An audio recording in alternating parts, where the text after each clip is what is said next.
నమస్తే, నేను మీ Kishore. Welcome to vibrant TV. ఆంధ్రప్రదేశ్కి సంబంధించి ఎన్నికలు పూర్తయినాయి. ప్రస్తుతం ఎవరిద్దరు కలుసుకున్నా వాళ్ళ మధ్యలో మాట్లాడే విషయం ఏంటంటే రాబోయే ప్రభుత్వం ఏంటి. తెలుగుదేశం పార్టీ, జనసేన, అదేవిధంగా బీజేపీ కూటమి అధికారంలోకి వస్తుందా, లేకపోతే వైఎస్ఆర్ కాంగ్రెస్ పార్టీ ఇప్పటివరకు అధికారంలోనూ వైఎస్ఆర్ కాంగ్రెస్ పార్టీ మళ్ళీ అధికారాన్ని చేజిక్కించుకుంటుందా? ఈ రకమైన వాదనే అందరి మధ్య నడుస్తుంది. గ్రామాల్లో ఎక్కడికి వెళ్ళినా కూడా వాళ్ళు అదే మాట్లాడుకుంటున్నారు. పోలింగ్ ఏ రకంగా జరిగింది, ఇంత శాతం పోలింగ్ ఏ రకంగా నమోదైంది, ఎందుకు వచ్చింది ఇంత పోలింగ్ అనే మాట కూడా వాళ్ళల్లో కనిపిస్తుంది.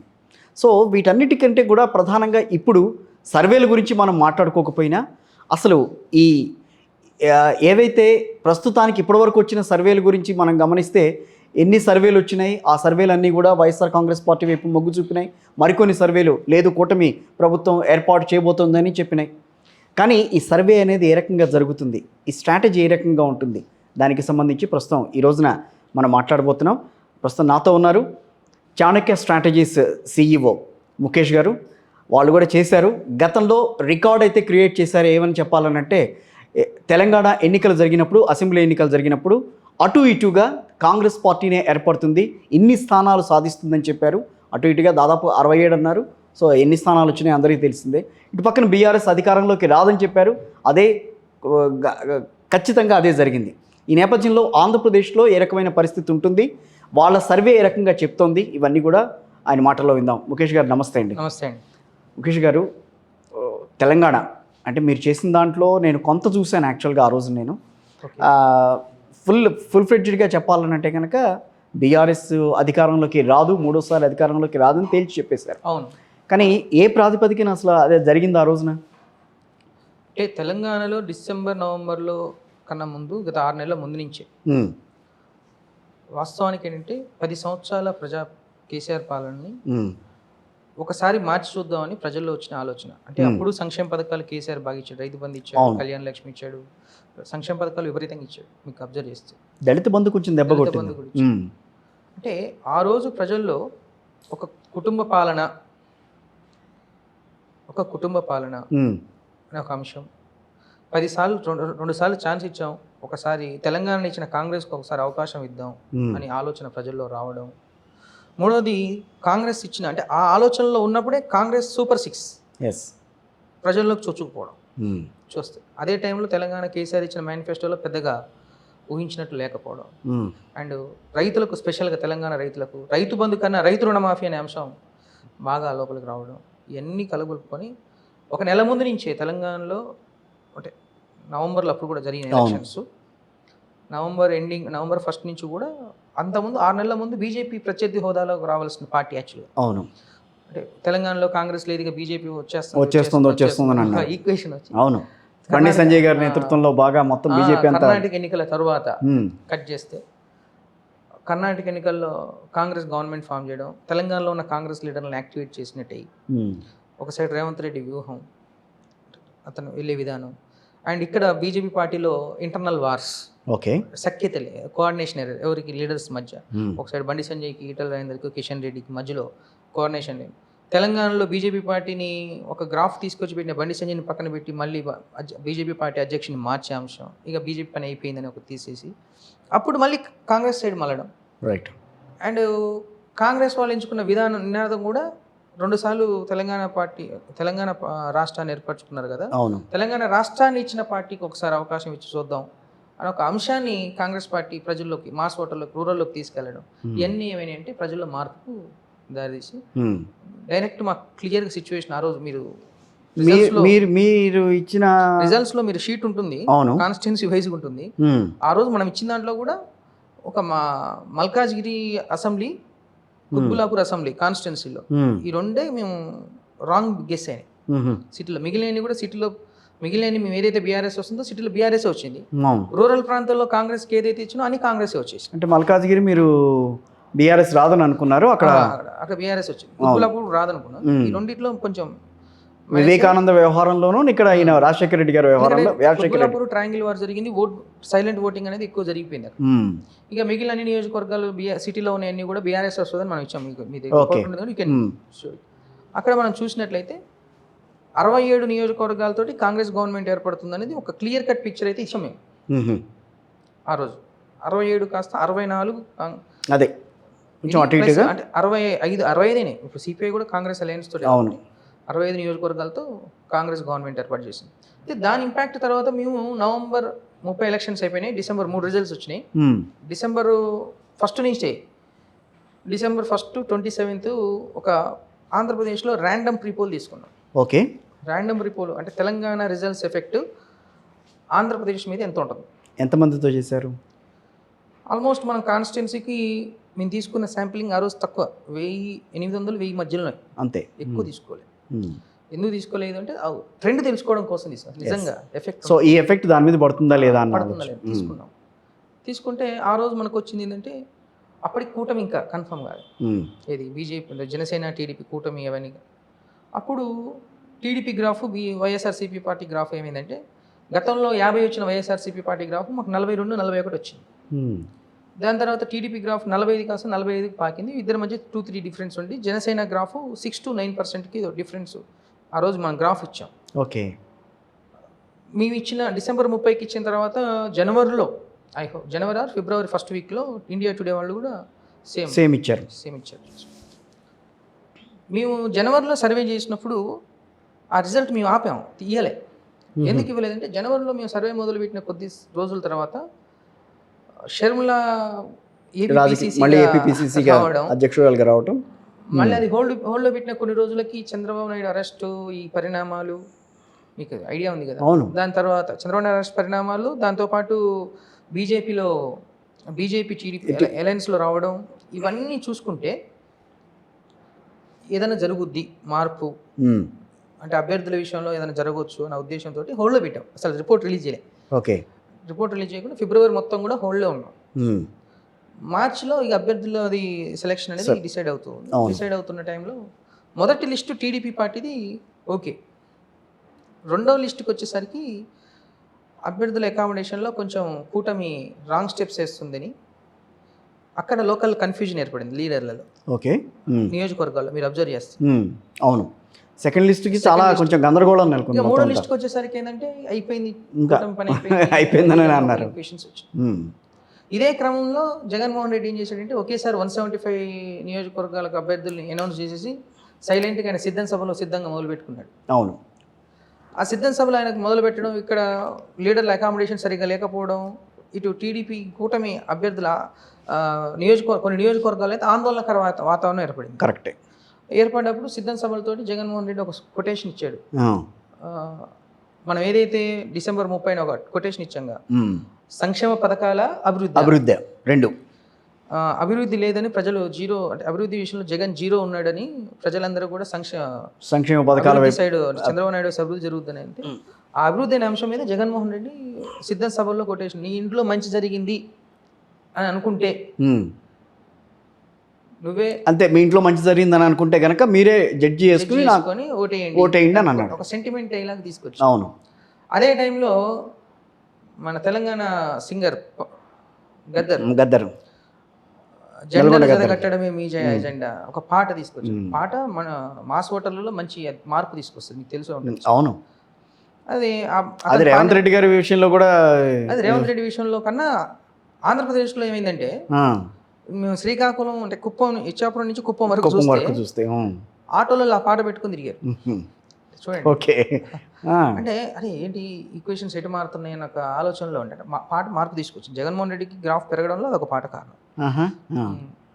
అలా తీసుకొచ్చిన దాంట్లో లాస్ట్ కన్క్లూజన్కి వచ్చారు. సిద్ధం సభలతో ఆయన గ్రాఫ్ పెంచుకోవడానికి ప్రయత్నం చేస్తే, ఇదే టైంలో బాబు గారి మేనిఫెస్టో ఏదైతే ఉందో ఆ మేనిఫెస్టోని లోకల్గా చాపకిందలాగా లోకల్ అభ్యర్థులు ఏం చేశారంటే చాపకిందలా తీసుకెళ్ళిపోయారు. రైట్. ఓకే. తీసుకెళ్ళిపోయి ఇక కన్ఫ్యూజన్ని తెరదించడం కోసం, ఇది ఎవరికి ఓటేయాలని కన్ఫ్యూజన్ని తెరదించడం కోసం ఆ ప్రజల ఆలోచనలో ఉన్న టైంలో జగన్మోహన్ రెడ్డి మేనిఫెస్టో బయటకు వచ్చింది. రైట్. యాక్చువల్గా జగన్మోహన్ రెడ్డి మేనిఫెస్టోలో రైతులందరూ ఏం ఎక్స్పెక్ట్ చేశారంటే రైతు రుణమాఫీ ఉంటుందని మాకు చెప్తారు కదా, సంక్షేమ పథకాలు రైతులకు ఏం చేయలేదు. రాయలసీమలో ఎస్పెషల్ రాయలసీమ రైతులకు జగన్మోహన్ రెడ్డి ప్రభుత్వం బాగా అన్యాయం చేసిందని వాళ్ళు బాగా విపరీతమైన వ్యతిరేకతతో ఉండే. రైతు రుణమాఫీ ఏమైనా ప్రకటిస్తారేమో అన్న ఆలోచనతో రైతులు ఉన్నారు. అది లేదు, ఊహించినట్లు లేదు. సేమ్ అయ్యే సంక్షేమ పథకాలు మీకు చూశారు కదా. అవును.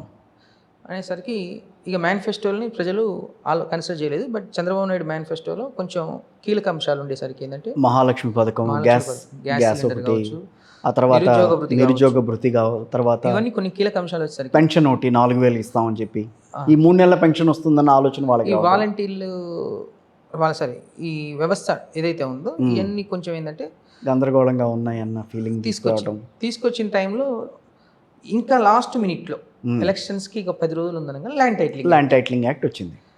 అది ఈ గ్రాఫ్ను వన్ సైడ్ చేసేసింది మళ్ళీ. నిజమేనా? వాస్తవానికి ఇప్పుడు ఎట్లా ఉంటుందంటే అది ఒక సెక్టార్ ఆఫ్ ఓటర్స్ ఉంటారు, డెసిషన్ మేకర్స్ అంటారు, ఇన్ఫ్లుయెన్సర్స్ విలేజ్లలో. ఈ ఇన్ఫ్లుయెన్సర్స్ ఎక్కువ చర్చించుకుంటారు ఇవి. అవును. ఆ ఇన్ఫ్లుయెన్సర్స్ చర్చించుకోవడంలో ఏమైందంటే ఆ ఎఫెక్ట్ అనేది న్యూట్రల్ ఓటర్ మీద పడుద్ది. ఓకే. అయితే ప్రతి విలేజ్లో ఈ ల్యాండ్ టైటిలింగ్ యాక్ట్ మీద చర్చలు జరిగినాయి. జరిగిన తర్వాత ఏమైందంటే అది కాస్త న్యూట్రల్ ఓటర్ మీద పడి కొంచెం సైలెంట్ ఓటింగ్ అనేది ఎక్కువ జరిగింది. ఈ సైలెంట్ ఓటింగ్ ఎక్కువ శాతం ఎప్పుడైనా ఎట్లా ఉంటుందంటే ప్రస్తుతం ఏదైతే గవర్నమెంట్ ఉంటుందో దానికి ఆపోజిట్గా ఉంటుంది. అక్కడ ఎగ్జిస్టింగ్ గవర్నమెంట్ వైఎస్ఆర్సీపీ నడుస్తుంది కాబట్టి దానికి ఆపోజిట్గా అంటే టీడీపీ కూటమికి పడే అవకాశాలు ఎక్కువ ఉంటాయి. అంటే ఆల్వేస్ సైలెంట్ ఓటింగ్ అనేది అట్లాగే ఉంటుందా? న్యూట్రల్ ఓట్ ఎప్పుడు అదే ఉంటుంది, సైలెంట్ ఓటింగ్. ఎందుకంటే వాళ్ళు ఎగ్జిస్టింగ్ గవర్నమెంట్కి వేయాలా వద్దా అని కన్ఫ్యూజన్లో ఉన్నప్పుడు సైలెంట్ అయిపోతుంది. ఓకే. ఆ కన్ఫ్యూజన్కి తరే ఓటు వేసే విధానం చెప్పడు. అది ఎప్పుడు కూడా అంటే ఆ ఓటర్ని ఏ అంశాలు ప్రభావితం చేస్తున్నాయని మనం అంచనా వేసుకోవాలి. ఇక్కడ ల్యాండ్ టైటిలింగ్ యాక్ట్ సంక్షేమ పథకాల కంటే అభివృద్ధి అనేది ఎక్కువ ప్రభావితం చేస్తుంది, రాజధానుల ఎఫెక్ట్ ఎక్కువ ప్రభావితం చేస్తుంది, నిరుద్యోగ సమస్య ఎక్కువ ప్రభావితం చేస్తుంది, ఎకనామిక్ క్రియేషన్ ఎక్కువ ప్రభావితం చేస్తుంది. ఇవన్నీ అంశాలు అతని మీద ఇన్ఫ్లుయెన్స్ చేస్తున్నాయి కాబట్టి సైలెంట్ ఓటింగ్ అనేది ఎక్కువ శాతం ఇటే ఉంటుంది. ఇది ప్రభుత్వానికి ఆపోజిట్. ఓకే. అట్లా ఈ సైలెంట్ ఓటింగ్ ఆపోజిట్ ప్రభుత్వం ఉంది కాబట్టి ఎక్కువ పడే అవకాశం. ఇంకొకటి ఆ రోజు చూస్తే ఆంధ్రప్రదేశ్ కానీ ఆ టైంలోనే సారీ ఆపుతున్నందుకు, ఆ టైంలోనే ఈయన సభలకు వెళ్ళి అసలు ఏం జరిగింది, ల్యాండ్ టైటిలింగ్ యాక్ట్ అంటే ఏంటి, మేము తెచ్చామా, ఎవరు తీసుకొచ్చారు, అసలు దానివల్ల ఉన్న ప్రయోజనాలు ఏంటి, మేము ఎంతవరకు దాన్ని ఇంప్లిమెంట్ చేస్తాం అనే విషయం మీద కొంత క్లారిటీ ఇచ్చారు కదా ముఖ్యమంత్రి అప్పుడు. ఇచ్చారు కానండి, ఇక్కడ జరుగుతుంది ఏంటంటే ఎవరైనా వాళ్ళ పట్టా పాస్ పుస్తకం మీద నీ ఫోటో వేసుకుంటా అంటే ఎవరు, సో ఫోటో విషయం అయితే బాగా జనంలోకి వెళ్ళిపోయింది. ఎవరు చిన్న ఇప్పుడు మిడిల్ క్లాస్ వాడికి కూడా అర్థమవుతుంది. అవును. అవునా? అది కొంచెం చెప్పుకోవడానికి డిఫరెంట్గా అనిపించింది ఓటర్లకి. అది పెద్ద దాంతోపాటు స్వయంకృతాపరాధ చర్యలు ఎన్నో ఉన్నాయి. వాస్తవానికి చెప్పాలంటే ఈరోజు జగన్మోహన్ రెడ్డి ప్రజల్లో గుడి కట్టుకున్నాడు. నేను సర్వే చేస్తున్నప్పుడు నేను చెప్తున్నాను కదా, ఒక సెక్టార్ ఆఫ్ ఓటర్స్లో, మాస్ ఓటర్స్లో రోజుకు 400-500 కూలి పని చేసే ఆడవాళ్ళకి ఒక సంవత్సరానికి సంక్షేమ పథకాల వల్ల 50,000 లక్ష రూపాయలు మిగిలేటట్టు చేసిన జగన్మోహన్ రెడ్డి ఆ ఇండ్లలో గుడి కట్టుకున్నాడు. అది 100% ఎఫెక్ట్ అవుద్ది. కానీ అదే ఇంట్లో డిగ్రీ కంప్లీట్ చేసిన స్టూడెంట్స్కి ఉద్యోగాలు ఇవ్వడంలో ఫెయిల్ అవ్వడం వల్ల అక్కడ ఉన్న ఎవరైతే సంక్షేమ పథకాలు తీసుకుంటున్నారో వాళ్ళు వాళ్ళ పిల్లల్ని చూస్తున్నారు కానీ సంక్షేమ పథకాలను చూడట్లేదు. దానివల్ల సైలెంట్ ఓటింగ్ ఎక్కువైంది.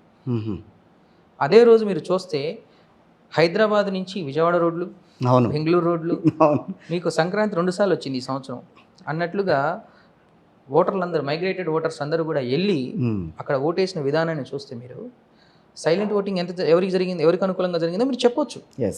ఓకే. సో ఇవన్నీ పరిణామాలన్నీ కన్సిడర్ చేసుకున్న తర్వాత ఫైనల్గా ఒక కన్క్లూజన్కి వచ్చింది ఏంటంటే ఓకే, ఏ నియోజకవర్గంలో ఏ ఎఫెక్ట్లు దారి తీసినాయి, ఎట్లా దారి తీసినాయి అని ఒక ఎగ్జిట్ పోల్ తీసుకున్న తర్వాత కన్సాలిడేట్గా చెప్పేది ఏంటంటే కూటమి అనేది గవర్నమెంట్ ఫామ్ చేస్తుందని చెప్పొచ్చు. రైట్. కూటమి గవర్నమెంట్ ఫామ్ చేస్తుందనంటే దాదాపుగా వాళ్ళకి సీట్లు ఎన్ని వచ్చే అవకాశం ఉంటుందని మీరు చెప్తున్నారు? ఎన్ని అని ఖచ్చితంగా చెప్పలేను కానీ ఇప్పుడు మన ప్రీపోల్ అయితే మేము 109 to 119 ఇచ్చాం. అందులో ఉన్న ది బెస్ట్ పిక్చర్ అయితే మేము ఎగ్జిట్ పోల్ ఇవ్వబోతున్నాం. ఓకే, ఎగ్జిట్ పోల్ ఇస్తున్నారు.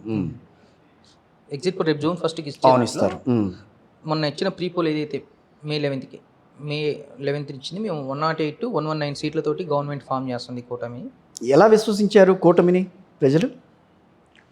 ఫస్ట్ ఎలా విశ్వసించారంటే ప్రజల్లో వ్యతిరేకత ఎందుకు వచ్చినది ఇంపార్టెంట్. యాక్చువల్గా 5 సంవత్సరాల జగన్మోహన్ రెడ్డి పాలనలో 2 సంవత్సరాల్లోనే వ్యతిరేకత వచ్చిందని ఎట్లా చెప్పొచ్చు? ఫస్ట్ మొదటి రెండేళ్ళు దీంట్లో కలిసిపోయింది కదా, కరోనాలో కలిసిపోయింది. 3వ సంవత్సరం మొదలుపెట్టిన తర్వాత సంక్షేమ పథకాలను కంటిన్యూ చేస్తూ వస్తున్నారు. 2022 మిడిల్ ఆఫ్ ది ఇయర్ అనుకుంటా, ఐ హోప్ ఇట్ ఈస్. ఆ టైంలో చంద్రబాబు నాయుడు ఒక పథకాన్ని తీసుకొచ్చాడు. పథకం మీన్స్ ఒక ప్రోగ్రామ్, బాదుడే బాదుడు. బాదుడే బాదుడు. ఆ బాదుడే బాదుడు ప్రోగ్రామ్ అనేది ప్రజల్లో ఒక ఆలోచన సరళిని మార్చింది. ఈ సంక్షేమ పథకాలతో మీకు ఎంత ఇస్తున్నాడు, మీ దగ్గర నుంచి ఎంత తీసుకుంటున్నాడు, ఓకే, ఇచ్చింది ఇచ్చినట్టుగా మళ్ళీ తీసేసుకుంటున్నారు అన్నట్టు మాట్లాడారు. ఎంత క్యాలిక్యులేషన్, అదంతా ఈ క్యాలిక్యులేషన్ అనేది లోకల్లో టీడీపీ ఇన్ఛార్జీలు అందరూ కూడా ఆ విషయాన్ని ప్రజల్లోకి తీసుకెళ్లడంలో సక్సెస్ అయ్యారు. ఓకే. దాని తర్వాత పవన్ కళ్యాణ్ స్టేట్మెంట్, ప్రజా వ్యతిరేకత అంటే వ్యతిరేక ఓటు బ్యాంక్ని ఒక ఓటు బ్యాంక్ కూడా చేయలేనియం అవును అనే అంశం తోటి ప్రజల్లో ఇంకొక ఆలోచన శక్తి వచ్చింది. అది ఈ రెండు పార్టీలు కలిసి రాబోతున్నాయి అనేది ఒక ఆలోచన నోవాటర్లో జరిగిన మీటింగ్లో వచ్చిన తర్వాత, ఈ రెండు పార్టీలు కలిస్తే కూటమి 100% టీడీపీ గవర్నమెంట్ వస్తుంది, గవర్నమెంట్ వస్తున్న వేవ్ అనేది వెళ్ళిపోయింది. వైఎస్ఆర్సీపీ గెలుస్తుందా ఓడిపోతుందా అంటే కన్నా ఈ రెండు పార్టీలు కలిస్తే గవర్నమెంట్ వస్తుందన్న వేవ్ అనేది స్టార్ట్ అయింది. ఆ వేవ్ వచ్చినప్పుడు ఏమవుతుందంటే ప్రజల్లో ఆలోచన న్యూట్రల్ ఓటర్లను బాగా ఇన్ఫ్లుయెన్స్ చేస్తారు. ఆ ఇన్ఫ్లుయెన్స్ చేయడంలో ఒక సైడ్ ఇది జరుగుతున్న టైంలో ఎమ్మటే జగన్మోహన్ రెడ్డి ప్రోగ్రామ్ తీసుకొచ్చాడు, గడప గడప. ఆ గడప గడప ప్రోగ్రాంలో ఏం చేశాడు, ప్రతి ఎమ్మెల్యే ప్రతి గడప దగ్గరికి వెళ్ళి నీకు ఎంత ఇచ్చాము, ఆ గవర్నమెంట్ ఉన్నప్పుడు ఎంత ఇచ్చింది, మేము వచ్చాక నీకు ఎంత లాభం జరిగింది, అది ఇది అని ఓటర్లని కొంచెం కనెక్ట్ చేసుకునే విధానంలో ఈ ప్రోగ్రామ్ పెట్టాడు. ఈ ప్రోగ్రామ్ 100% యూజ్ఫుల్ ప్రోగ్రామ్ వైఎస్ఆర్సీపీకి. కానీ దీన్ని జగన్మోహన్ రెడ్డి టీం యూజ్ చేయలే. నేను ఎమ్మెల్యేనింది, గడప గడప పోవడం ఏంది, తిరగడం ఏంది, ఏదో మొక్కుబడికి తిరగడం. కానీ ఒకసారి ఇప్పుడు మీటింగ్లో చెప్పాడు 45 మంది ఇప్పటికీ వెళ్ళట్లేదు, సరిగ్గా వాళ్ళ పర్ఫార్మెన్స్ బాగోలేదు, అర్థమైంది. సిచ్యువేషన్ ఏంది, ఒక సైడ్ వేవ్ ఇది తయారైంది కదా, ఈ వేవ్ టీడీపీకి ఎలా పోతున్న వేవ్ తయారైనప్పుడు వీళ్ళకు ఉన్న ఎమ్మెల్యేలకి ఏంటంటే భయం లోపల స్టార్ట్ అవుతుంది. స్టార్ట్ అయినప్పుడు వాళ్ళు చేసే పనుల్లో నిలకడ ఉండదు. అయితే ఈ గడప గడప ప్రోగ్రామ్ అనేది పూర్తి స్థాయిలో జగన్మోహన్ రెడ్డి టీం అనేది ఫెయిల్ అయిపోయింది, తిరగలే. ఎట్ ద సేమ్ టైం ప్రజల్లో ఆలోచన సరళి మారింది. అరే మన డబ్బులు మనకి ఇస్తున్నాడు కదా, బయట నుంచి తీసుకొస్తలేదు కదా, మనకి ఇంత ఇచ్చి మళ్ళీ మనతోటే ఇంత గట్టి, ఎస్పెషల్లీ ఆటో డ్రైవర్లు. ఓకే. ఈ ఆటో డ్రైవర్లు పబ్లిక్ టెస్టిమోనియల్స్ చాలా, అసలు ఎట్లా అంటే సోషల్ యూట్యూబ్ ఛానల్స్ ఏవైతే ఉన్నాయో, ఏ ఛానల్ పెట్టినా పబ్లిక్ టెస్టిమోనియల్స్ తీసుకొని, అవును నీకు వైఎస్ఆర్ గవర్నమెంట్ ఎంత ఇస్తుంది కదా, దీని మీద నీ ఒపీనియన్ ఏంది అనేటప్పుడు ఒకటి చెప్తే ఆ ఒక్క వీడియోని ఒక 1000 మంది చూసారనుకో, ఎంత ఎఫెక్ట్ చూపించింది. అవును, 10,000 ఇస్తున్నారు, ఇక్కడేమో మాకు చలానాలు మాట్లాడారు. అవన్నీ ఏమైనా అంటే ఎఫెక్ట్ చూపించేసి ఆ వైఎస్ఆర్సీపీ పార్టీ మీద పూర్తిగా వ్యతిరేకత అనేది పెరగడానికి కారణమైంది. అదే టైంలో ఈ రోడ్ల సమస్య, ఇది అదే టైంలో ఈ రాజధాని సమస్య, సేమ్ అదే టైంలో అభివృద్ధి సమస్య. అభివృద్ధి అంటే ఇక పూర్తి స్థాయిలో ఎంప్లాయ్మెంట్ని క్రియేట్ చేయకపోవడం, ఫ్యాక్టరీలు తేకపోవడం, ఇవన్నీ ప్రజలు ఏంటంటే కొంచెం ఆలోచన శక్తి మారడానికి కారణమైంది. ఓకే. ఈ కారణమైనప్పుడు చంద్రబాబు నాయుడు, మీకు ఇంకొక కారణం కూడా ఉంది. ఈ కృష్ణా గోదావరి జిల్లాల్లో ప్రజల్ని ఇన్ఫ్లుయెన్స్ చేయడంలో తెలంగాణలో వచ్చిన వరదలు కూడా ఒక కారణం. తెలంగాణలో భద్రాచలం దగ్గర వరదలు వచ్చినప్పుడు భద్రాచలం దగ్గర జనాలందరూ చంద్రబాబు నాయుడు ఫోటో పెట్టి కొబ్బరికాయలు కొట్టారు, గుర్తుందా?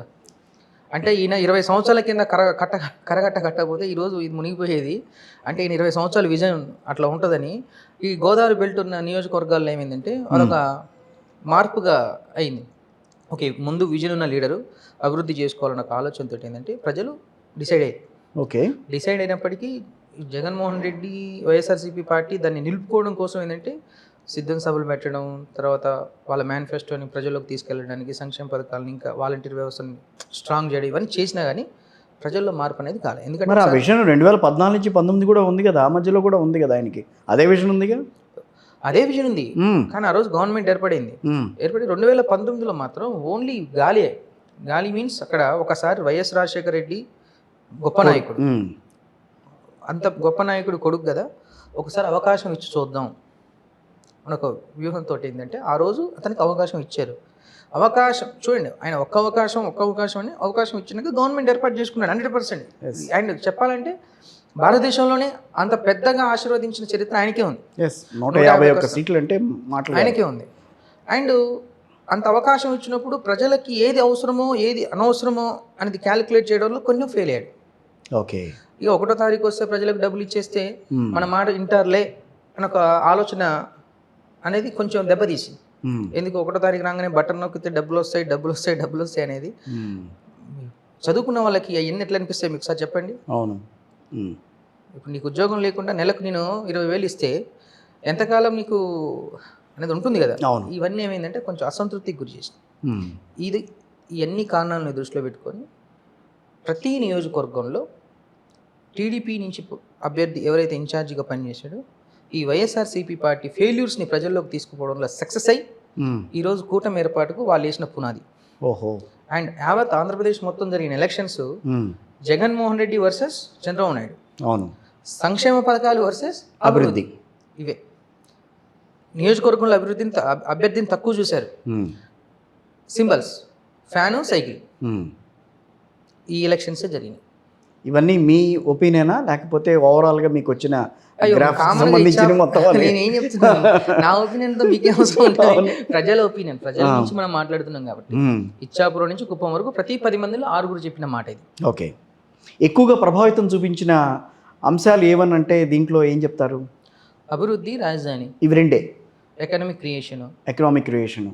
మరి ములపాడు లాంటి ఆ ప్రాంతాల్లో పోర్టుల నిర్మాణం జరుగుతోంది, ఆల్రెడీ అయిందని చెప్పుకున్నారు వాళ్ళు. అంటే కొంత వైఎస్ఆర్ కాంగ్రెస్ పార్టీ కూడా వాళ్ళు ఏం చేశామనే విషయం మీద చెప్పుకోవడంలో కూడా విఫలమైందని చెప్పి వాదనలు వచ్చినాయి. నిజమేనా? 17 మెడికల్ కాలేజీలు ఏర్పాటు చేశామని చెప్పని అనుకున్నారు, ఎక్కడా లేనిది స్టార్ట్ చేస్తున్నారు. శిలాఫలకాలు వేశారు అరకు అటువంటి ఏజెన్సీ ఏరియాల్లో. అవును, వేశారు. కానీ అది ఏమవుతుందంటే లాంగ్ రిలేషన్లో ప్రజలు దాన్ని ఇంకా పూర్తిగా తీసుకోవాలి. రైట్. అది లాంగ్ రిలేషన్ చాలా ఇంపార్టెంట్ కాబట్టి. అవును. మరి ఉద్దానం లాంటి సమస్యని అక్కడ ఉద్దానంలో కిడ్నీ బాధితుల్ని ఆదుకోవటంలో కానీ అక్కడ ఒక ప్లాంట్ ఏర్పాటు చేయడం ఇవన్నీ కూడా ఆ సెక్టార్ అవేమీ ఎక్కడ ప్రభావితం చూపించలేదా? ఆ సెక్టార్ వరకు ఓకే అండి. ఓకే. ఇక్కడ ఏంటంటే చంద్రబాబు నాయుడు ఆంధ్రప్రదేశ్ రాష్ట్రం ఏర్పడింది, కియా లాంటి ఒక గొప్ప కంపెనీ తీసుకొచ్చాక దానివల్ల ఎన్ని నియోజకవర్గాలు డెవలప్ అవుతున్నాయి. మొన్న ఎవరో పెద్ద మనిషిని ఇంటర్వ్యూలో విన్నా, ఒక కంపెనీ తీసుకొస్తే 1000 మందికి ఉద్యోగాలు ఇస్తారంట. వాళ్ళకి అంతవరకు ఆ నాలెడ్జ్ అంతవరకే ఉంటుంది అంతే. కానీ ఒక కంపెనీ తీసుకొస్తే దాని అనుబంధ సంస్థలు ఎన్ని పుట్టుకొస్తాయి. అలా కియా లాంటి కియా తీసుకొచ్చినాక దాని అనుబంధ సంస్థలు ఎన్ని వచ్చినాయి. కియా సంస్థ వల్ల హిందూపూరు, అనంతపురు, మడకశిర, సింగనమల, ధర్మవరం, రాప్తాడు దాని చుట్టుపక్కల 10 నియోజకవర్గాల్లో నుంచి మేము సర్వే చేస్తున్నప్పుడు చూసాంగా బస్సులలో వచ్చి ఎంప్లాయీస్ని తీసుకుని వెళ్ళి మళ్ళీ అక్కడ జాబ్ అయిపోయినాక మళ్ళీ బస్సులో తీసుకొచ్చి అంటే ఎంతమందికి ఈ ప్రభావం అనేది వైఎస్ఆర్సీపీ పార్టీ ఏర్పడ్డ తర్వాత ఇలాంటి కంపెనీలు పుట్టుకొచ్చాయా? లేదు. అక్కడ మెయిన్ ఫెయిల్యూర్. రైట్. చూస్తారు కదా, బయటికి కనిపిస్తుంది కదా. సో ఎంప్లాయ్మెంట్స్ని పెంచాలి. ఇంకోటి ఏంటంటే వైఎస్ఆర్సీపీ ఏర్పడ్డ తర్వాత 5 సంవత్సరాలలోపు ప్రభుత్వ ఉద్యోగాలని విలువ. అవును, ప్రభుత్వ ఉద్యోగాలు జాబ్ క్యాలెండర్ అని అన్నారు, అది లేదని చెప్పి అప్పుడు ఆ డిగ్రీ పీజీలు కంప్లీట్ చేసిన వాళ్ళందరూ ఇటు హైదరాబాద్ వచ్చారు. మీరు ఇంకొక విషయం రీసెంట్గా హైదరాబాద్లో చూశారు. ఆంధ్రప్రదేశ్లో బీటెక్ చదివిన ఒక స్టూడెంట్ కృష్ణానగర్లో టిఫిన్ సెంటర్ నడుపుకుంటున్నాడు. చాలా బాధాకరం. ఇలాంటి వాళ్ళకి ఏమనిపిస్తాయి? మీరు వింటే మీకే అనిపిస్తుంది, వాళ్ళు లైవ్గా వాళ్ళు చూస్తున్నారు. అలాంటి వాళ్ళ పరిస్థితి మీకేమనిపిస్తుంది? ఇవన్నీ కలుపుకొని కొంచెం సైలెంట్ ఓటింగ్ జరిగిందని ఒక అంచనా అయితే ఉండింది. సో ఈ సైలెంట్ ఓటింగ్ అనేది ప్రభుత్వానికి వ్యతిరేకంగా కూటమికి పడిందని చెప్తున్నాం. ఓకే.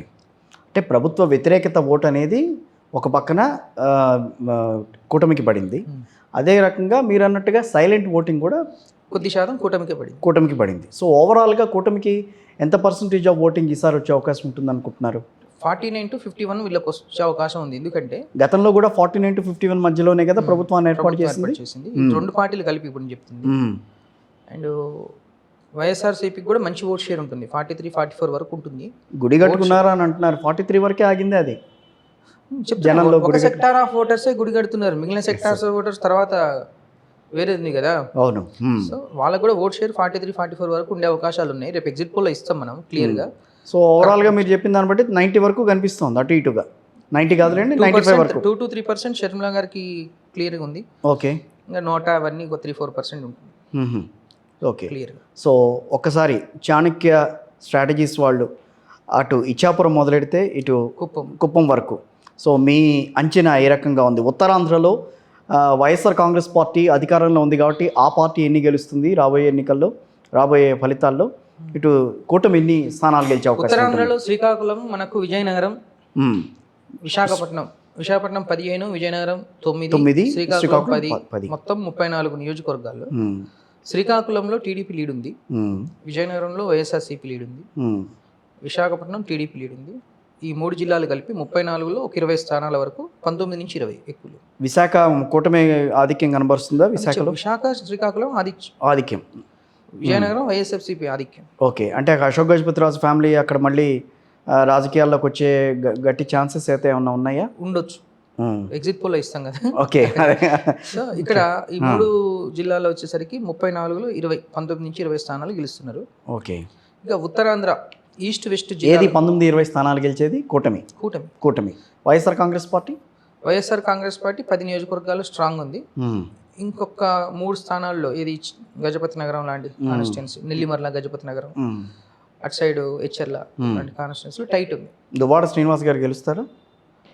అచ్చెన్నాయుడు గారు గెలుస్తారు. అచ్చెన్నాయుడు గారు గెలుస్తారు. అది కొంచెం కొంతమంది ఆలోచిస్తూ ఉంటారు కొన్ని విషయాలు. ఉమ్, అచ్చెన్నాయుడు గారు 100% గెలుస్తారు, no doubt. Okay. Okay. Tekkali గురించే మీరు అవును, మాట్లాడారు. టెక్కల గురించి నేను మాట్లాడేది అందుకనే. ఇక ఈస్ట్ వెస్ట్కి వచ్చేసరికి ఒక్కసారి మళ్ళీ ఇంకా విశాఖలో కొన్ని ప్రాంతాలు గాజువాక, గాజువాక, భీమిలి, అనకాపల్లి, తర్వాత ఎలమంచిలి, ఇవన్నీ కూడా టీడీపీ క్లీన్ స్వీప్. స్వీప్. అక్కడ ఒక మాడుగుల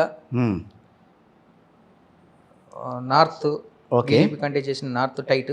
ఓకే. సీఎం రమేష్ గారు గెలుస్తారా మన ఎంపీ సీటు? సీఎం రమేష్ గారు ఖచ్చితంగా గెలిచే కాన్స్టిట్యూన్సీ పార్లమెంట్కి. ఓట్ ట్రాన్స్ఫర్ బాగా జరిగింది, బాగా చేసుకున్నారు ఎలక్షన్. సీఎం రమేష్ గెలుస్తారు అక్కడ, విశాఖపట్నంలో భరత్ గెలుస్తారు, బొత్స ఝాన్సీ గారి మీద బాలకృష్ణ గారు అల్లుడు, బాలకృష్ణ అల్లుడు. ఛాన్సెస్ ఎక్కువ ఉన్నాయి.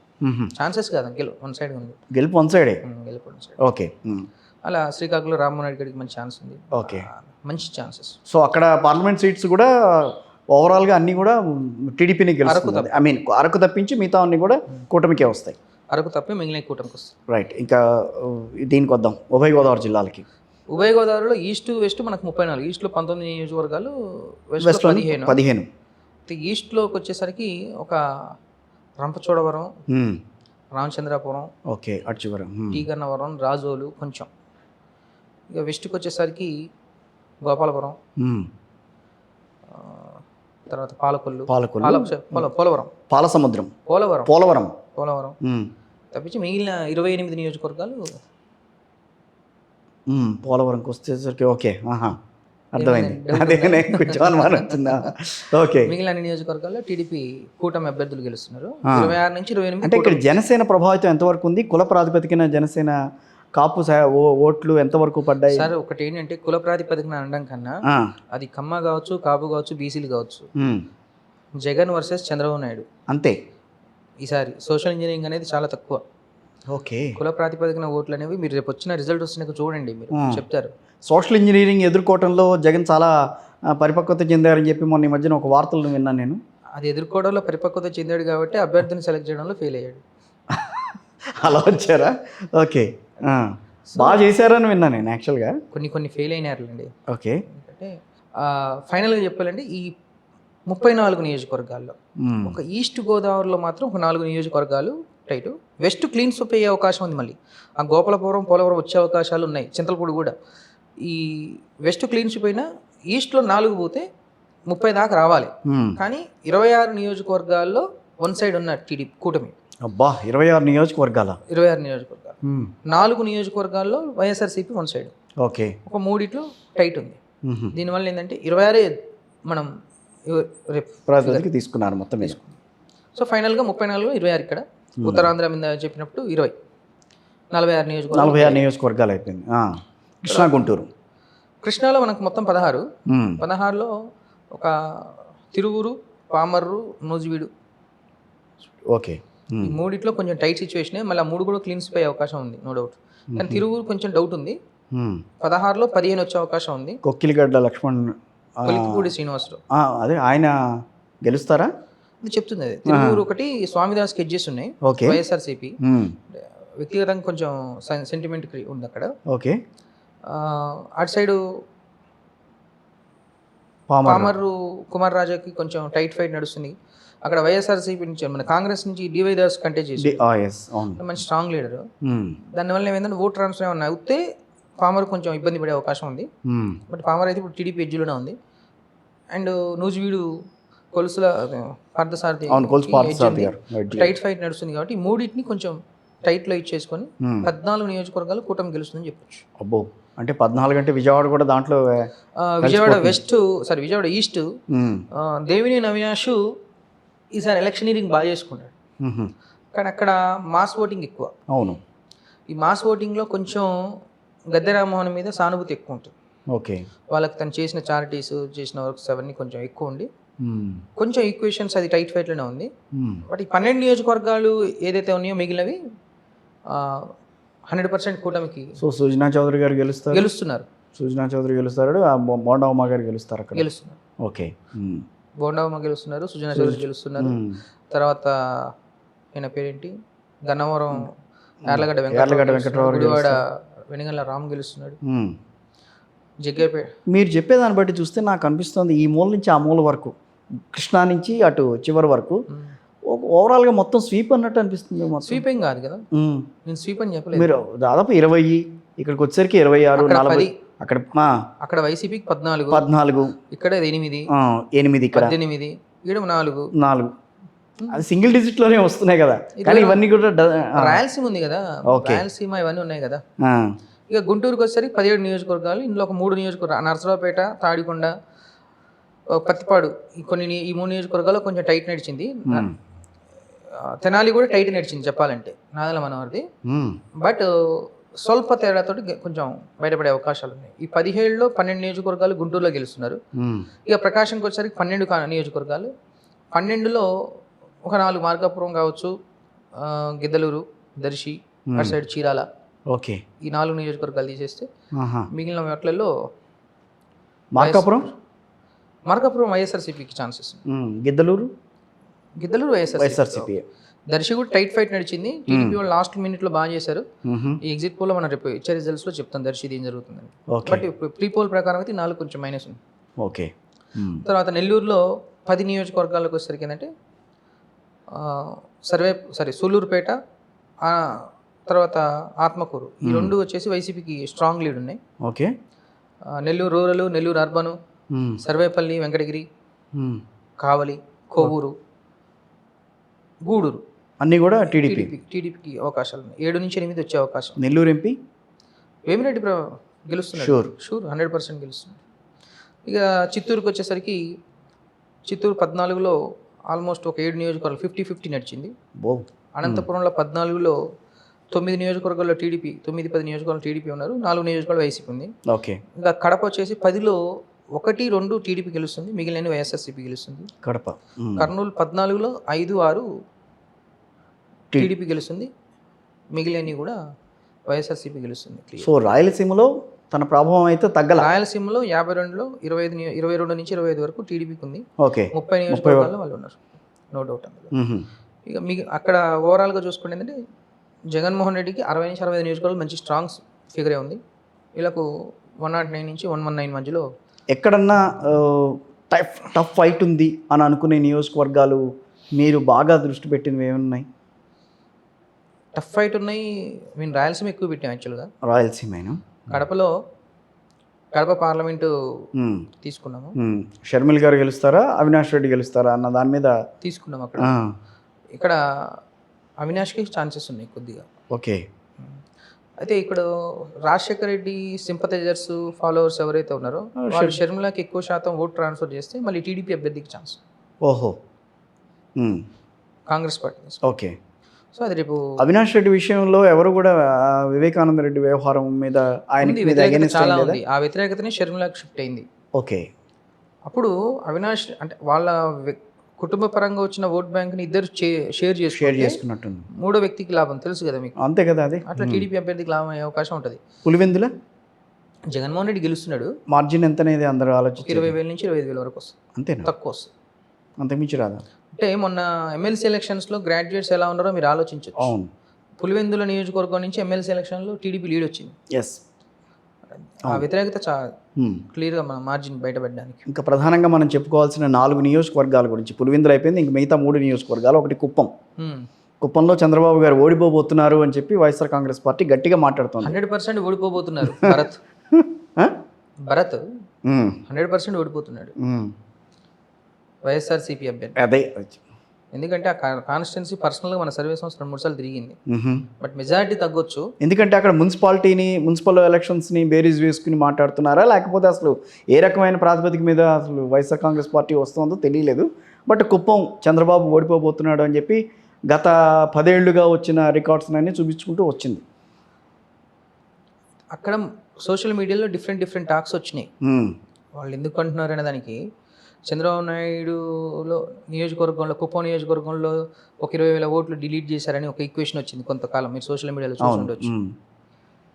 కానీ సర్వే ప్రకారం ఏం చెప్తున్నాం అంటే, రామకుప్పం కానీ కుప్పం నియోజకవర్గం, శాంతినగర్ మున్సిపాలిటీ కానీ చూస్తే ఎక్కువ శాతం అంటే ఆల్మోస్ట్ 10 to 15% లీడ్లో చంద్రబాబు నాయుడు ఉన్నాడు అక్కడ. ఓకే, ఓట్ బ్యాంక్ పరంగా. సో ఆ ఓట్ బ్యాంక్ పరంగానే మనం చెప్తున్నాం 100% 10 to 15 అంటే 20,000 to 30,000 మధ్యలో గెలిచే అవకాశాలు ఉన్నాయి. ఎక్కువ మెజార్టీ రాదు. ఓకే. హిందూపూర్ బాలకృష్ణకు భారీ మెజార్టీ వస్తుంది, 30,000 ప్లస్ ఉంటుంది. తర్వాత లోకేష్ మంగళగిరి కూడా 10 to 15,000 మధ్యలో మెజార్టీ వస్తుంది. పిఠాపురం 20-25 మధ్యలో ఉంటుంది పెద్దగా. అంటే ఈసారి అసెంబ్లీలో పవన్ కళ్యాణ్ అధ్యక్ష అంటాడు. ఓకే. ఇంకొక నియోజకవర్గం ఉండి